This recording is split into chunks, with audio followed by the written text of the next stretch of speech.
السلام علیکم۔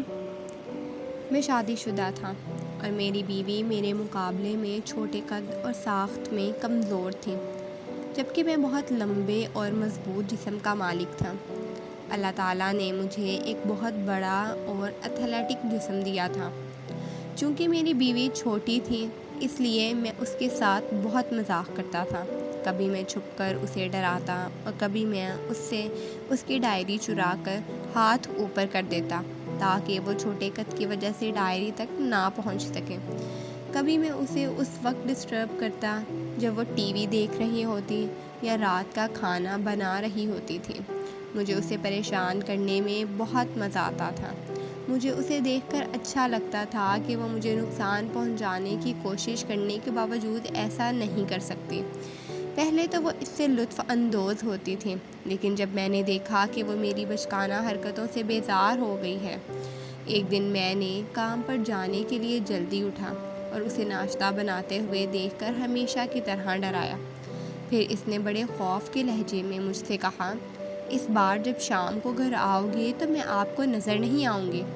شام کو میں نے گھر آتے ہی اسے آواز دی، لیکن کوئی جواب نہیں آیا۔ میں نے اس بار کو بار بار پکارا، لیکن اس کی کہیں سے کوئی آواز نہیں آئی۔ میں نے اسے گھر بھر میں تلاش کیا، لیکن وہ نہیں ملی۔ جب میں کچن میں گیا تو وہ وہاں کاغذ پر ایک ٹکڑا لٹکا ہوا تھا، جس پر لکھا تھا، اپنا خیال رکھنا، میں واپس نہیں آؤں گی۔ مجھے اس وقت لگا کہ میری ٹانگیں میرا بوجھ نہیں اٹھا سکتی۔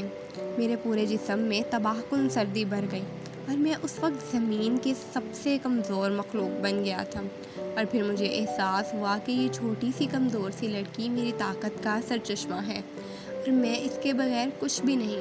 میں دیوار سے ٹیک لگا کر رونے لگا، وہ بچہ جس نے اپنی ماں کو کھو دیا۔ میں نے اپنی زندگی میں کبھی اپنے آنسو اس طرح گرتے نہیں دیکھے تھے، یہاں تک کہ میں نے کھانے کی میز کے نیچے کوئی چیز ہلتی ہوئی دیکھی اور ہلکی ہلکی ہنسی سنی۔ ہاں، یہ وہی تھی، وہ وہیں چھپی ہوئی تھی۔ تو میں پوری قوت سے اس کے پاس پہنچا اور روتے روتے اسے گلے لگایا۔ وہ زور زور سے ہنس رہی تھی اور کہہ رہی تھی کہ جادوگر پر جادو ہو گیا۔ اور مجھے اس وقت احساس ہوا کہ اس کمزور انسان کے بغیر میں زندگی کی سب سے کمزور مخلوق ہوں۔ رسول اللہ صلی اللہ علیہ وآلہ وسلم نے فرمایا، عورتوں سے حسن